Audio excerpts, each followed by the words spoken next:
Hi, my name is Ryan Weiss, and I'm the founder of Effective Performance Strategy. And I am honored and excited to have here today Dr. John Knight.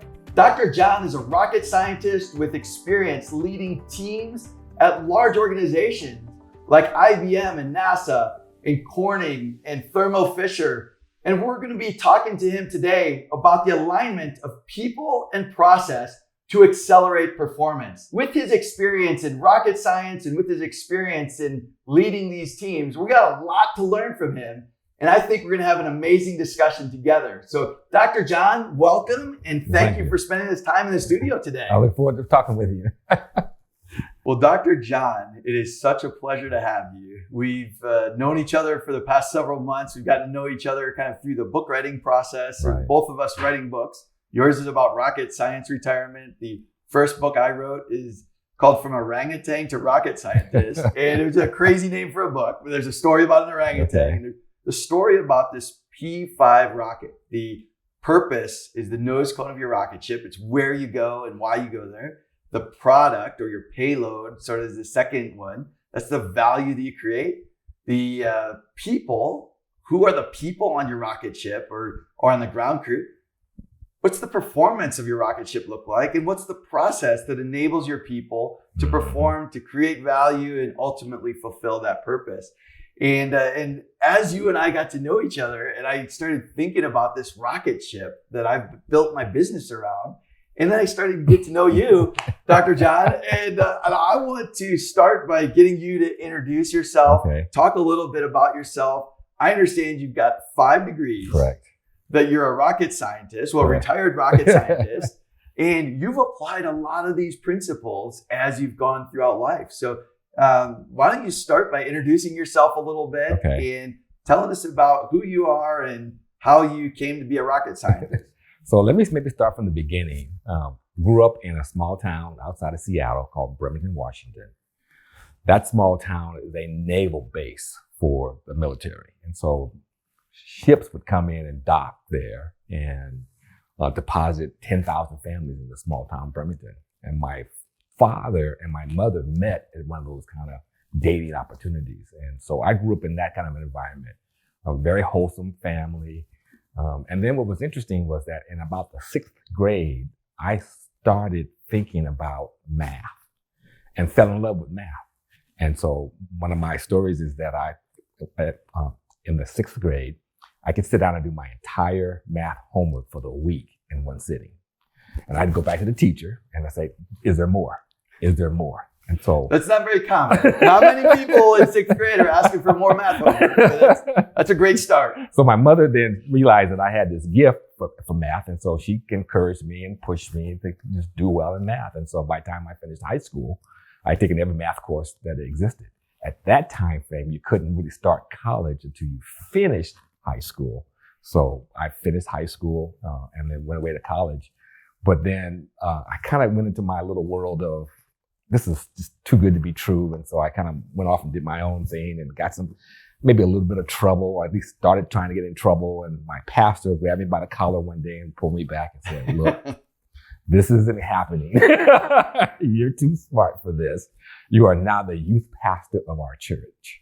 And so he's then introduced me to God, and because I grew up in a church environment anyway, and started trying to say, look, there's more to life than just having fun and doing things and hurting people and having fun and then doing something stupid. So get back on track with life. I then went to college, quit, tried to go to the Air Force, thinking that maybe I can be an astronaut because there was this big fanfare at the time frame about space. And so I wanted to be an astronaut. So I went back to school, and I went back to school with a vengeance. I ended up with a 3.75 double major in math and physics in 1974. Now, think about the environment in 1974 for an African American.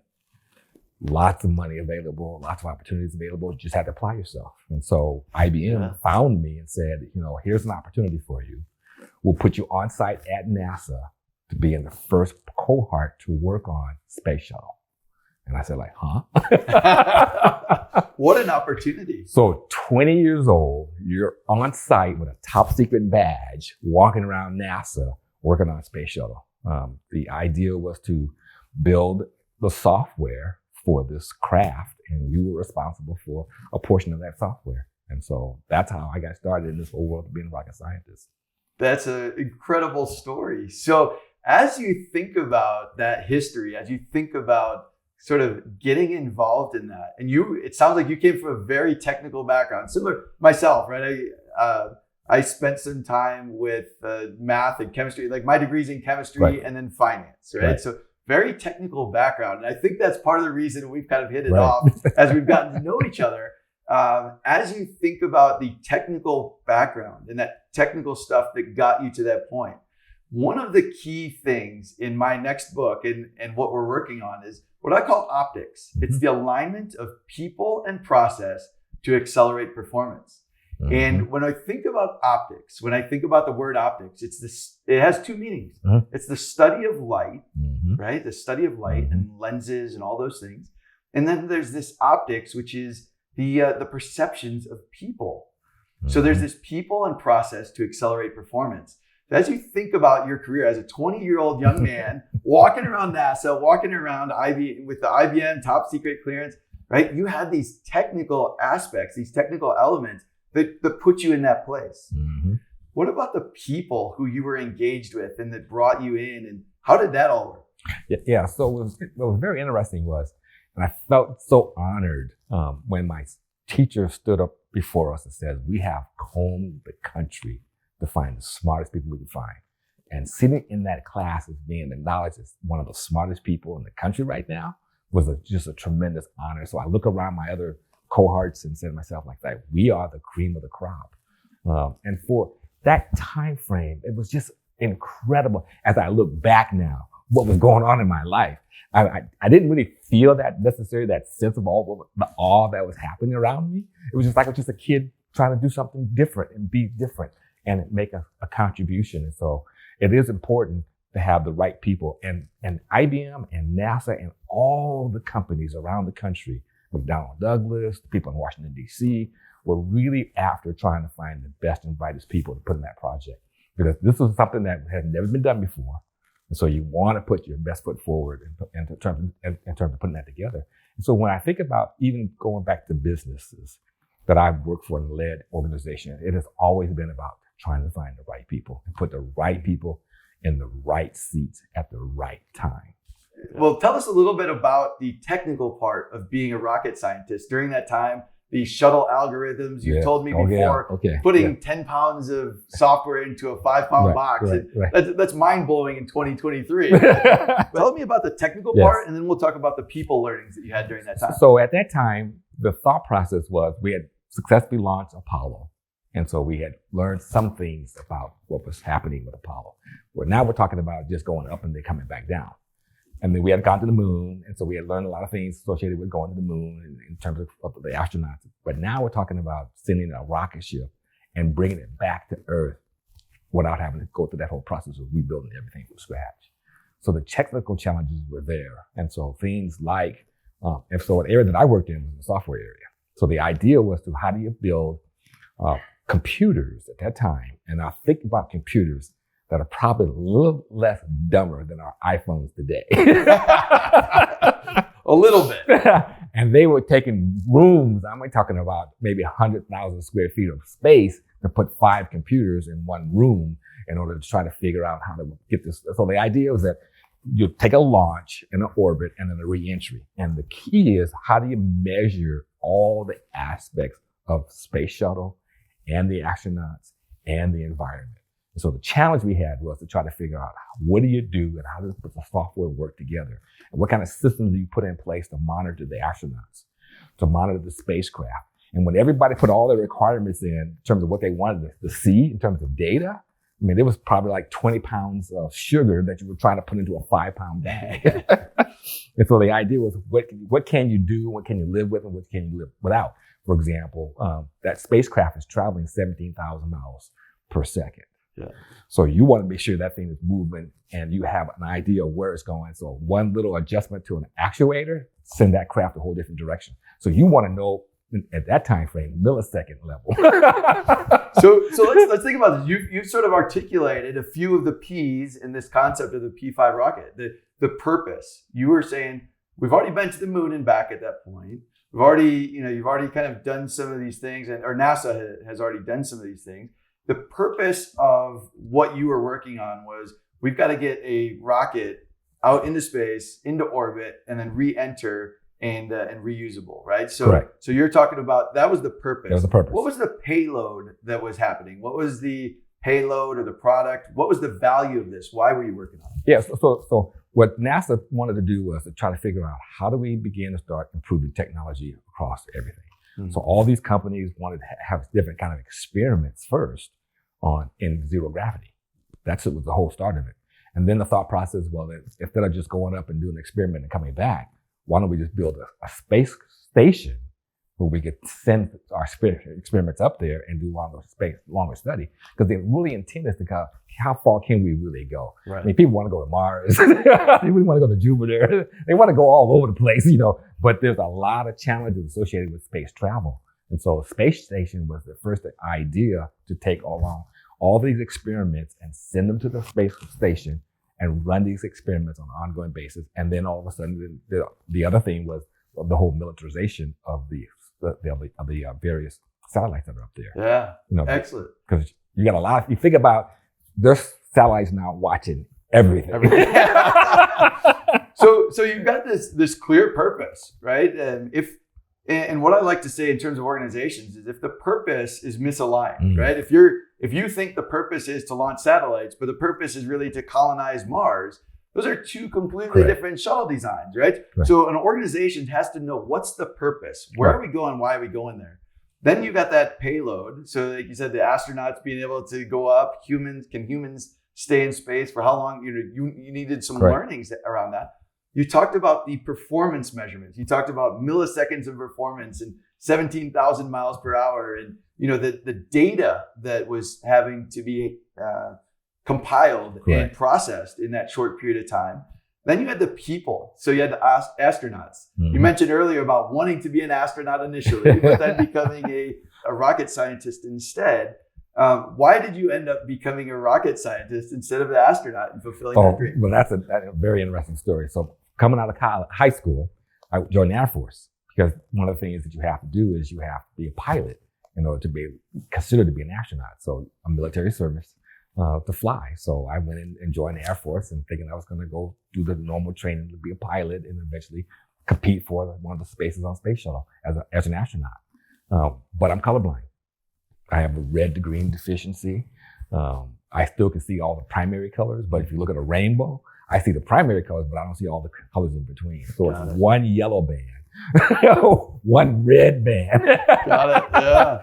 And so I said, well, wow, if I can't fly it, then what do I do? That then was my motivating thought around, go back to school and go back to school with a vengeance. So imagine 1974, walking down an aisle with an advanced degree, or a double major in math and physics, and the rest is history. It was, for a 20-year-old kid, this is a huge honor. First in our family, our immediate family, to graduate from college. And so that was a big deal during that time frame. This is 1974. Yeah. And most of us probably aren't around in 1974. Yeah. So you mentioned a few of the things here. So we've talked about purpose, the payload, the performance metrics, and then having the right people in the right seats. So you were colorblind, so you weren't qualified to be an astronaut, but you were qualified to work on the rocket ship and do these different elements. And I think it's really essential in any organization to have the right people in the right seats. Some people are astronauts, some people are ground crew, some people are engineers, some people are and having the right people in the right seats. And then you also sort of referred to the nuance of process. You said, you change adjust something just a little bit, and you're not going to end up on the moon. You're going to end up, launching out into space somewhere in some crazy direction. So the core of what I work on in sort of my core belief is that clearly aligned processes should enable people to perform, to create value, to fulfill the purpose of that organization or that team that they're working on. And I see the alignment of all of these things. Do you see that alignment, or can you tell me, how do you see that alignment through sort of that lens of your work at IBM and NASA Does that, how does that fit in? So you bring back a story that I did not get a chance to work on, but it was clearly one of the biggest mistakes NASA had made when we sent out the Hubble telescope. The idea, perfect idea, send a craft that can travel beyond our imagination today, and just observe and send information back. Well, the lens on that craft was wrong. Somebody made a mistake, and they put the wrong lens in there, or at least the design of the wrong lens, and it wasn't sending the information that needed to go back. So if you remember correctly, they sent a craft back up there to replace the lens in the Hubble telescope. I don't recall that. Interesting. So that wasn't your mistake. That wasn't my mistake. That wasn't my mistake. But it goes to the point of, if you make sure you might have the right purpose, but the process of getting there was misaligned. Yeah. And it cost millions to go back and redo that process, to send just that lens up there and have that thing taken. And then at the same time, because you build something that's so unique and different, now you're and replacing the lens on Earth is one thing, but replacing that same lens in space was another thing. Wow. So there was a lot of different kinds of things that had to take place for people to really kind of get aligned with the process and making sure they were on track with the purpose they were starting with.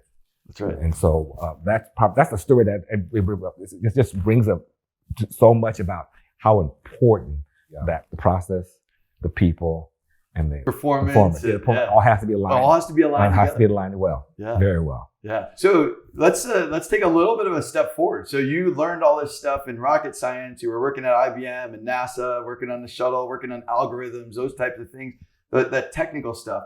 As you moved into your career, then you started working at companies like Corning and Thermo Fisher and some other companies throughout your career. You're even the building commissioner in Chicago. So you've had quite an expansive career in different countries and all these different things. So when you think about the technical stuff that you learned as a rocket scientist, when you think about that type of stuff, how did that prepare you to engage with people, to perform, to lead teams and lead organizations? So as a math major, there's a concept that is very unique to us mathematicians. And I think I used that tool throughout my career to advance the opportunities. And here's the concept. As a mathematician, you take a very complex problem and you break it into its smaller components, and you solve the smaller components first, and then you bring it all back together to solve the overall solution. It's a very unique skill that many mathematicians take for granted. And I use that concept throughout my career.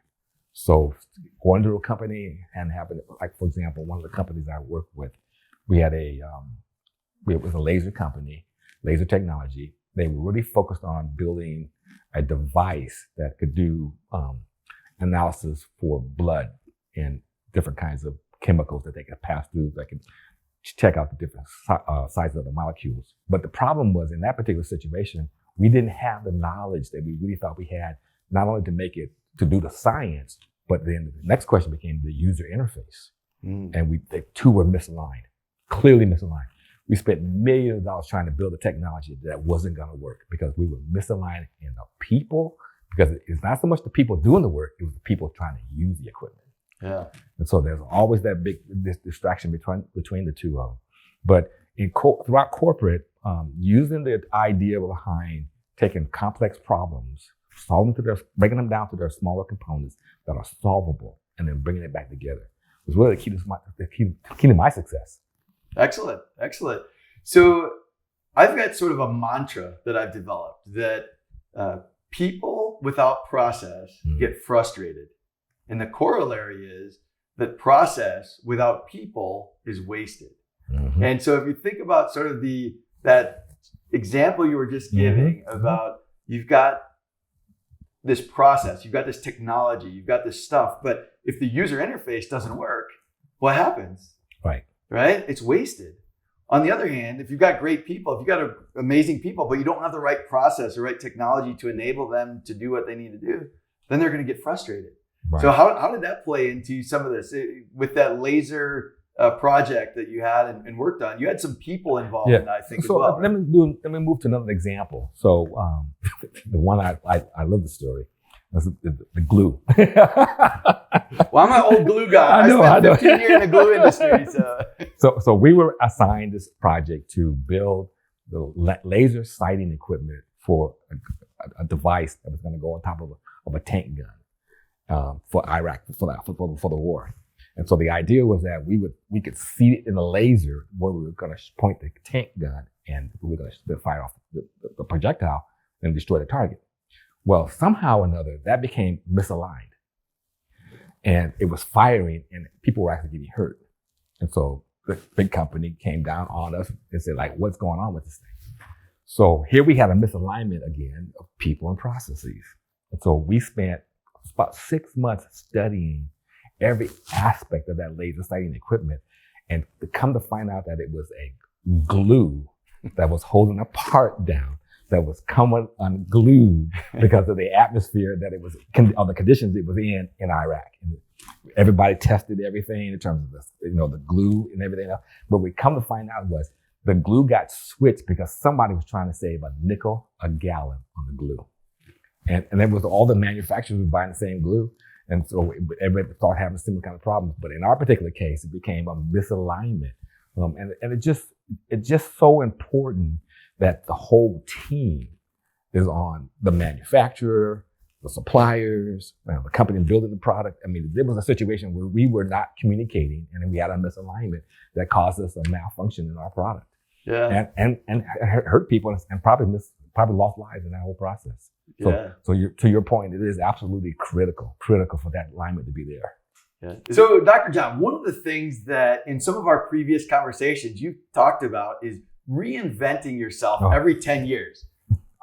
I understand that you have 5 degrees, yes, including the, math and science. You've got a doctorate. You've got 5 different degrees. So tell me about this reinvention of yourself every 10 years and why that's important to you. So I probably figured it out later in life than while I was going through it. But the thought process came up with about every 10 years, you got to go through a process of asking yourself, who am I now? And how do I prepare myself for the next opportunities ahead? So if I look back at my career, coming out of NASA, great opportunity, now thrust into business. And the thought process, well, I can't really do this without some more training. So I went back and got my MBA. 2 math degrees, now the MBA. And the MBA now propelled me into the opportunity to do business. And then I did that for a number of years. And then toward the end of that, I was thinking about retirement. My father was a assistant pastor of the church. And so he was always talking to me about the church. And I grew up in the church and was very close to the church all my life. And so thinking about being a pastor might have been something that I could see myself doing in retirement. But then I ran into a situation where it just wasn't feeling the right way to go. And so I asked my pastor, I said, is this something I really need to go pursue? Or he made a profound statement to me. And it says, many are called, but few are chosen. And if you weren't chosen for that role, don't do it. And so I ran. This is a fit between your process, right? The skills that you've got, the technology, the technical skills, and the people, right? Your personality and how these things link together. They didn't link together. And so then I went into higher education, which then required the doctorate degree. And that's how the 5 degrees. But the whole idea, though, was that as I look back now, I had to reinvent myself. And I used the education as a tool to reinvent myself for the next opportunity ahead. I love companies like Corning. How many ways have they reinvented sand over the next almost 100 years now? It's incredible. They've sold a lot of sand over the years for way more money than what you can imagine scooping up a cup of sand for, right? Right. Right. Yes, exactly. Tell us about that. Yeah. Exactly. And same thing with Quaker Oats. How many ways have they reinvented Quaker Oats? You look at what we had when I was growing up as cereal and what we have today in terms of cereal that Quaker Oats still is capitalizing the market on. And so the idea is that keeping yourself fresh and focused on trying to reinvent yourself. One of my other philosophies is that it's like I have this, I call it the 17-year rule. first 17 years, young, dumb, full of whatever you want to call it, and just doing stupid stuff, okay? We've all been there. We've all been there. But that second 17 years is your most critical second 17 years. Because now you've got to get a chance and take your career and get it on a launch pad and keep it going forward. Because at about 34 years old, that career path will either level off, continue to upward climb, or begin a decline. So you want to be very, very careful that you make that next 17 years real critical. You and I were talking to your son about that same story as well. It's so critical. So at 34 years old, I look back at my career and say to myself, like, whoa, vice president of this, president of this, general manager of this. So the trajectory kept going. And then you've got about 51, it changes again. Yeah. And so if you take that trajectory of your 17 years and lay on top of that a career change for yourself, because when I grew up, the thought process was coming along with that you're not going to be in a company for 40 years and retire. You know, people were saying at that time frame about 5 to 10 years in a company, and then you're going to have to change. And I look back now, that's happening. And everybody's got, unless you have your own business, that's what people are going through. And so companies have to really got to be thinking about where their people are today and where they want them to be 4 or 5 years from now. Yeah. Because all these things are going to change and they're going to continue to change. And so that whole understanding of how do you manage, develop, and grow people to the roles you want them in the future to be in is so critical. And unfortunately, to some degree, that's a lost art today. Yeah. And it's a big challenge. So all right, so you got 17, 34, 51. I think, I don't want to specify your age. I'm not exactly sure what it is, but you're closer to 68 now, right? No, I'm 71 years old. All right, so even over 60. So that's another pivotal moment for a lot of people in their careers. Correct. And so seniors today, I tell them, work as long as you can and save as much as you can. Because the key is not so much how much you make. And I tell people today, I don't care how much you make. It's how much can you convert that into a monthly income for the rest of your life. Mm-hmm. Because we're all going to live well beyond 2050. And so if you look at these last 25 years, the world will be very different if you look at these next 25 years. Yeah. Things like we've taken for granted, Medicare, Social Security, peace around the world. A lot of things we have taken for granted are not going to be the same anymore. Yeah. So putting money to work for yourself. And that then leads me into why I started what I do now. I've launched a company called Rocket Science Retirement. We're writing our second book now, Rocket Science Retirement, guide to successful planning and launching your retirement plan. Yeah. So that's the whole idea behind that. I think there's a lot of interesting stuff that we've kind of chatted about as well, that on that trajectory of life towards retirement. So you've reinvented yourself a bunch of times, rocket scientist, business leader, you've gone to Moody, you've got this pastoral experience as well. And now rocket science retirement. So you've reinvented yourself multiple times along the way. And as you think about now this new journey of helping people prepare for retirement, you've got the same 5 Ps are applicable, right? The purpose at any stage of life, that purpose, where are you going and why are you going there? Why is it important to save for retirement? Then you've got the value. What's the value of your portfolio and what value does it need to have? And then there's performance, right? There's growth rates, and are you investing in stocks or bonds or things like that? Performance metrics. Then you've got the people in your life. And the people in your life can have such an impact on your planning for retirement and the direction of your retirement. And then you've got the processes. What habits and behaviors are you putting in place? So I think these 5 Ps apply to rocket science, to business, and then to the retirement, as you just kind of started talking about. Right. And as I think about business, there was so much value that people lost along the way trying to think through how do you move companies certain directions. So one of the examples I think about is a young kid, they lose their president, you're now the new president, and you walk into an organization. And the first thing that I always did was evaluate the people.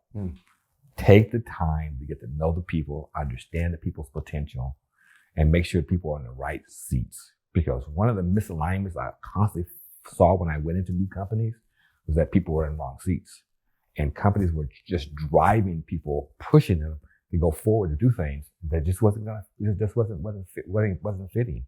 I remember going to a company down in Connecticut.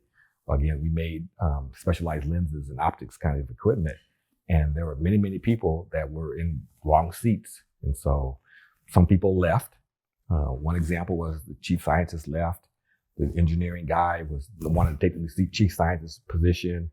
We talked about it. We tried it for a while, but we realized that there was a misalignment. There's a difference process associated with a scientist and someone who's a chief engineer. And it didn't work. And so you have to be very careful when you think about how do you begin to start aligning people with the processes and the projects that they're responsible for. Yeah. I don't think people value how important people are in organizations as we did back in the 70s and 80s. I've seen a big transformation, but I think there's some value. And one of the things I would encourage you to think about is how do you push companies to get back to really understanding and working with people and making people of value? Because it's your most important asset. When you lose a person, I saw this. I lost $120,000 chief scientist, and it cost me probably $200,000 over time to replace him. Sure. And I had to pay him more. Yeah. and I'm sure it delayed the project and everything else. So there was probably much bigger financial impact than just that replacement of that individual. Right? I think about, there was this guy at NASA. He was kind of one of the smartest guys around. So when we'd run a simulation at night of the launch, and we had a computer error, they would dump the computer brain, if you will, on paper, and they would be just boxes of ones and zeros. I mean, boxes of ones and zeros, because it was the hexadecimal numbers we were reading at the time. He would take those dumps and he would go through it page by page and look for the error. Losing in the middle of that process would have cost us a fortune. Yeah. In that time frame, because we didn't have people who could do what he did. And I think companies have those kind of people, and they got to find them, and they got to nurture them, and they got to make sure that they want to stay, not stay, but want to stay, and continue to add that value back into the organization. That's a great perspective. So you mentioned a story about glue a little bit earlier, and I think it is such a parallel, such a story that's related to this alignment of people and process to accelerate performance. You mentioned this concept of there was a glue on a laser sight that under certain conditions maybe didn't perform the way it was expected, and there was a reason that glue was selected, and the impact that had. So tell me, what was important about the glue? Why was the glue important, first of all? Yeah, so when you put these equipment together, again, based on our technology at that time frame, glue had to hold something down, and then the laser had to do something there, and you had to integrate this, and you had to have the electronics to talk to the system and everything else. So all that being said, the idea was that once you put all that together, it was functioning well in a test lab. And so obviously we would take the equipment and we'd crank up the temperature and the humidity, trying to simulate the environment it was going in. And so we would test these things and it would work in the lab. Yep. But so this is the process stuff. This is the technical stuff. As best you can do, you're testing out the process. So then what happens? You take this equipment and you ship it to the manufacturer, who then takes it, puts the tank gun together and ships it to Iraq to be used in real operation. Yeah. Well, during that time frame, we didn't realize that somebody had changed the formula of the glue. And so now, while it performed well in our lab, it was failing in the field. And so having to use, at that time, an electron microscope to understand the product in the field, because we couldn't go back to our test and then trying to examine every component and trying to figure out, okay, what was happening. And simulating and trying to figure it out using all the math and the smartest people we could find. And coming back, somebody came back with an experiment and said, I did this, and this failed. I did this, this succeeded. Pointed back to the fact that the glue, we called the manufacturer of the glue, So like, here are our specifications. Are you meeting our specifications? Oh yeah, by the way, yeah. But you changed something. And who changed something? Somebody in purchasing or something. Somebody, and they were going to save a nickel a gallon something like that. Some purchasing guy bought a different glue just to make sure that he could save a nickel a gallon. Because everybody's under pressure to cut costs. This is the alignment of people and process to accelerate performance. If everybody's not aligned in the same way for the same objective, somebody's getting motivated to save probably his performance bonus that year was based on how much cost savings do you bring to the company. And he saves 5 cents, right? And so he does what he needs to do. But when people throughout the entire system are not aligned together in the right mindset with the right ideas, then what happens? Everything can fall apart. Well, here's another story that I was managing. And so we had this fiber optic network in the northeast part of the country. It was working well. And then one day it just shut down and we couldn't figure out what happened. And so we were making fiber optic amplifiers. That was our product. And they were putting these things in this mile network inside the optic network of the Northeast. Well, one day it all failed. And people were like, what happened? And so we went back through the science, brought the devices back in, taking them apart piece by piece, looking at every component, studying it, trying to figure out what happened, what caused this failure. In the meantime, it's at our cost trying to figure out how to replace and keep this network going that we had. And to come to find out that somebody replaced a nickel part, nickel being the material, with a stainless steel part. It looked the same. They thought it would perform better, but it didn't because now you're dealing with corrosion. And that's what caused the network to fail. Wow. So at our cost, we had to pull up miles of fiber optic network because somebody made a decision to replace a nickel component with a stainless steel component that had corrosion on it. So even people with great intentions, right? Even people with great intentions can mess up the whole system if the system is not understood, if everything's not understood. So what are some of the things in your experience? How have you brought people and process together to be more successful? What have you learned from those things? What have you done in your career to bring that alignment of people and process together? Yes, I have a good example. I had just gotten out of IBM and working for NASA. I'd gone to the phone company, so working for Ameritech, and I had got put in charge of the process of trying to figure out how to improve communications and tools and technology in the small business arena. So general manager, running an organization, about 12,000 people. And it was just a phenomenal job. Here again, young 20-something-year-old kid managing $1 billion budget for a phone company. It was just amazing. But one of the things that was interesting was that I realized that there was something missing in talking just to the employees. And so we were working on a project, and we were trying to figure out how to do 911 on cellular. And so what we decided was, I said, let's do something different.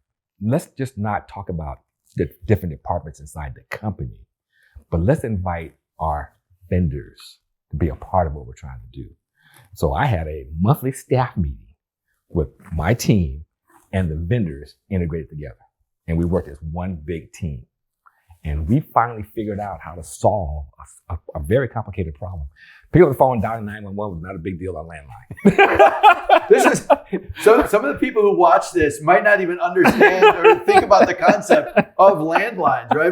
My son has never seen a landline to start with. So, you sort of think about this, but that is actually a really interesting problem. I remember when cell phones were first coming out, there was some type of user agreement you had to say that, I understand that this may not, be used in a 911 situation. They may not know my exact location. That type of thing was very big deal when cell phones first came out. Because everybody was used to landlines, picking up the phone and saying, I've got an emergency, and the fire department knew exactly where to come. Now all of a sudden you have a different situation. So my team and the people I work with, that we've created some really unique time frames of technology to launch where we are today.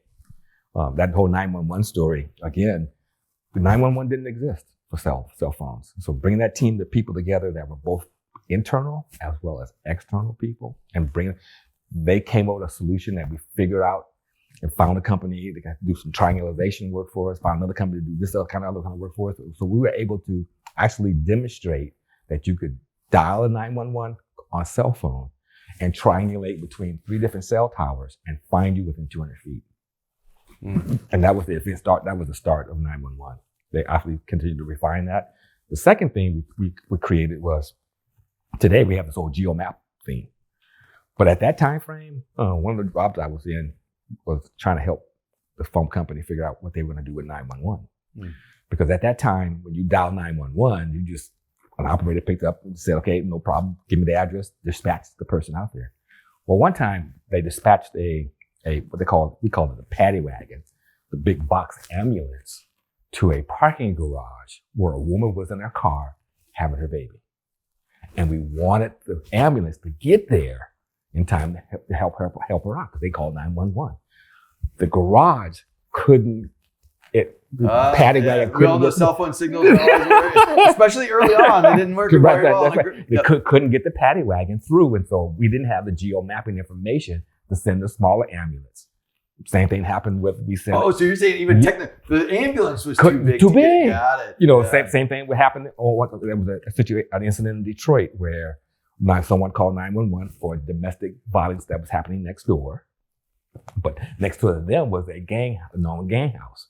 So when the police showed up for domestic violence with their sirens and their lights flashing, they thought they were coming to get them. They opened fire on the police officers when they would actually go into the domestic disturbance. And so not knowing that information, and so the whole geo-mapping process started, because we explained to people that if you're going to have a 911 infrastructure, you need to know where you're sending your people. Yeah. So this goes back to that alignment of people and process. Right. That if the process and technology are not there to give the people, the officers or the ambulance, the responder personnel, if it's not there to give them the information that they need, then they're not able to perform the jobs or even put themselves in life and death situations. These were times where some of this stuff, today we take our stuff for granted. This didn't exist. I remember, I'm old enough to remember some of these things. I get These things didn't exist at that time frame. And then here again, being a young kid with the opportunity to work with teams of people, very, very smart people, very, very technical people, people who had insight to things, and bringing them all together and having people work together as a team. Again, I started the whole process of bringing vendors and suppliers because some of the other experiences I had, because they were costly. You can't build something and think that you as your team inside the company are doing this, because you're not doing it by yourself. You're doing it with a bunch of other people, and having those other people not feel like they were just a supplier, but a partner. Yeah. Some of the things that I started when I first did in my career that kind of separated some of the results that we had as an idea. Yep. Awesome. So I mentioned earlier my first book, From Orangutan to Rocket Scientist, and you're a rocket scientist, right? And but the story of the orangutan is something that's followed me through my whole career. So I used to have this PowerPoint slide that said there are 3 things required to change: tools, skills, and mindset. Mm-hmm. And I want to think about and sort of explore this a little bit. That there was one day I was at the Henry Dorley Zoo in Omaha, Nebraska. And I was sitting there at the orangutan cage. And there's this orangutan.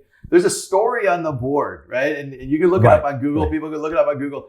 There was a story of an orangutan named Fu Manchu. And Fu Manchu kept escaping from the cage. And the head zookeeper, so we've been talking about being CEOs and leaders of companies and stuff. The head zookeeper, he was really upset, right? He's like, why are all my junior zookeepers, why are they letting the orangutans escape from the cage? Why are they being so careless? Until one day they saw Fu Manchu at the entrance to the cage, and he was over there, he was playing around. And all of a sudden, click, the lock opens up, the door opens up, Fu Manchu runs out, all the other orangutans go out and make a mess of the zoo. And they started to realize and think about this and look at it and say, how did he get out? Right? And as I'm sitting there, my kids are watching the animals at the zoo, and I'm reading this. thinking about a PowerPoint slide, thinking about tools, skills, and mindset, that Fu Manchu needed all three of these elements. He needed tools, skills, and mindset. And what they found when they tranquilized him was he had taken a piece of wire from the light. You know, they have the cages. Yep. He'd taken a piece of wire from the light, and he used that to pick the lock, right? And he got it open, he got out, and he took that piece of wire and he put it up by his gum line, right? And that when they found him, he had hidden this piece of wire, his tool. Interesting. He also had the skills, right? If you gave a key to a zebra, what would he do with it? Right. Nothing. Nothing. He'd look at it, he'd probably lick it, he'd probably snip it, lick it, try to eat it, and he'd be like, oh, that's not interesting, right? The zebra wants to get out of the cage. Right. A zebra wants to get out of the cage just as much as the orangutan does. But the zebra's not getting out of the cage because you can give him a key, but he doesn't have the skills to do it. And then finally, it's the mindset. If that orangutan, if Fu Manchu was happy eating bananas and have somebody else clean up his poop from behind him, he'd still be in the cage. Right. I would have never read this story, right? So I read this story and it came back to this what's required to change? Tools, skills, and mindset. And so you've made like I'm the original orangutan, right? But you've made these five transitions with different degrees. You keep upskilling yourself. You keep looking at and developing more and more skills and bringing along more and more tools. And you've got this mindset of reinvention that doesn't exist in everybody, right? For each of us, as I've gone through corporate and entrepreneurial and all these things. As you think about that, as you think about people who are planning for retirement, they need the tools, the skills, and the mindset. That's right. Those zookeepers, they took away that wire. They took away the tool. He still had the skills. He still had the mindset, but he couldn't go anywhere. Right. So you've made this transition where you're now helping people. Rocket science retirement, right? You're helping them to go through this. What are the tools, the skills, and the mindset that people need planning for retirement? So let me describe a little bit about myself in that relationship. But you're right. You need the skill and you need the tools, which I've now have put a collage of different kinds of tools to help people think through their retirement. And then you need the mindset. And people, when they start thinking about retirement, they really got to be crystal clear on what is retirement and what does that vision of retirement look like for them. So they got to have a mindset. They got to have that top. Right. I go back and think about in my days growing up, in my early 20s and 30s and thinking about retirement and watching my parents retire and thinking that, okay, I'm gonna have this wonderful life of being able to quit working at 55 and go sit on my boat and just kind of enjoy life. That vision is gone. So you've learned from your experiences here. All right, so tell us about that. The average senior today retires with $70,000 in their 401k and trying to live off of less than $2,000 a month on Social Security for the rest of their life. And when I started seeing people struggling with this, I started asking myself, where am I in that scenario? And how do I prepare myself for retirement? Because the surprise was for me, my 61st birthday, I said, wow, it's here. I'm not ready. I'm not ready. And that scared me to death. And it launched me into thinking about how do I help work with my family and how do we set money aside and start thinking about it? How do we get a vision of what we are going to look like in retirement and started putting some plans in place. I got up my license. I started working on trying to make sure I had an understanding of, and then I went through and said to myself, what I need is the right kind of tools. So I've got some software tools that I've purchased that I can simulate. Like we did at NASA. I can simulate your. So you got the tools. You got tools available to help people. To help people think through that. Think about it. Yep. So we got those tools, and then the other piece is then that now I try to coach them on trying to put together a realistic mindset of what does retirement look like. Yeah. My dad taught me stay busy. So I plan to work till I'm 85, 95, 100 years old. Stay busy. That's the real key for people in retirement. So people have got to be thinking about how do I put those three things in place as they go through that process of retiring. And that's the challenge. And that's where I offer my opportunity. So, kind of go back to my story about the ministry. My dad wanted me to go into the church and be a pastor. My senior pastor wanted me to go into the church and work with people in the church. But it wasn't my calling. This is my calling. Helping people think through that process of retiring. I've made this not only my business, but I've also made it my ministry as well. Yeah, that's fantastic. So it's one of these things that I think there are a lot of people who dream about retirement, right? But in order to get there, we have to put in place, we have to get some tools, right? We have to understand basics of math and compound interest and things like that. Those are the tools, right?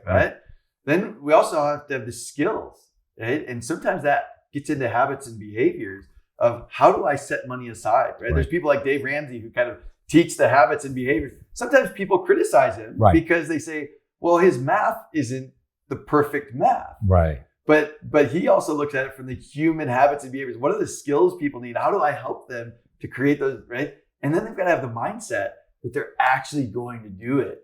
Right. If any one of these pieces is missing, if people don't understand compound interest, or they don't develop the right habits and behaviors, or they don't have the right, sort of mindset that they're going to move forward and actually do something, then they're going to get to 65 years old and be in that position. Right. And so one of my clients came to me and said, we don't know and understand any of this stuff.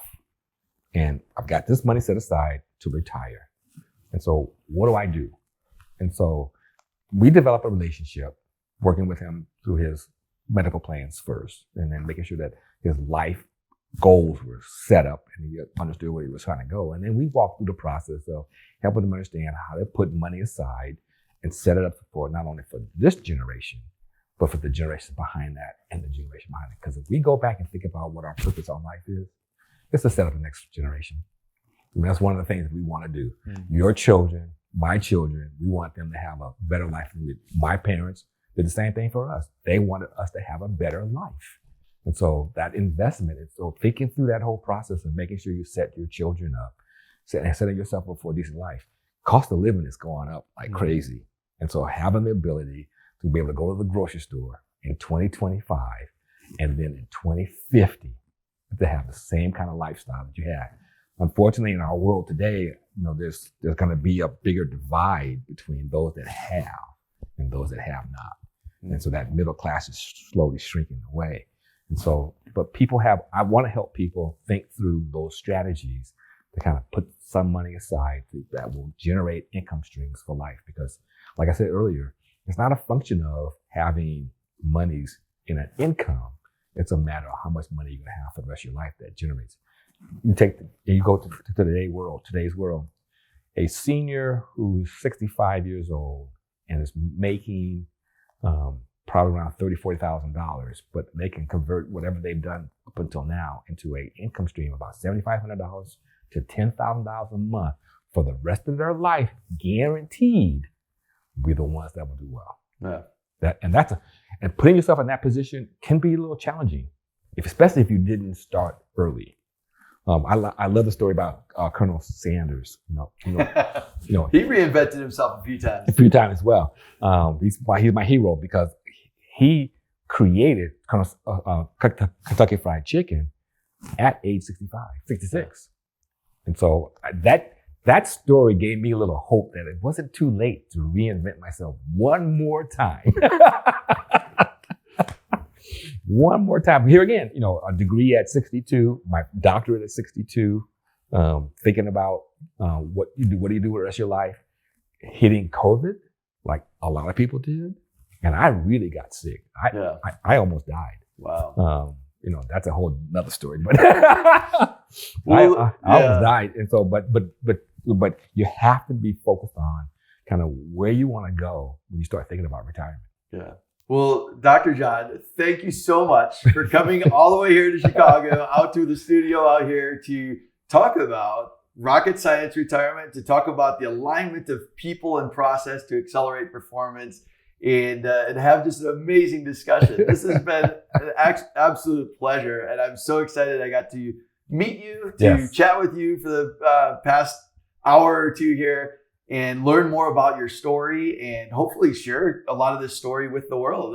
Share with folks who can really see how you've impacted the world through reinventions and overcoming challenges, overcoming obstacles, to be a rocket scientist, to be a retirement specialist, to have so much passion for helping people. I think it's really an amazing story. And I just want to thank you for spending the time today with us in the studio. And let me leave you with this departing words. I taught my daughter this.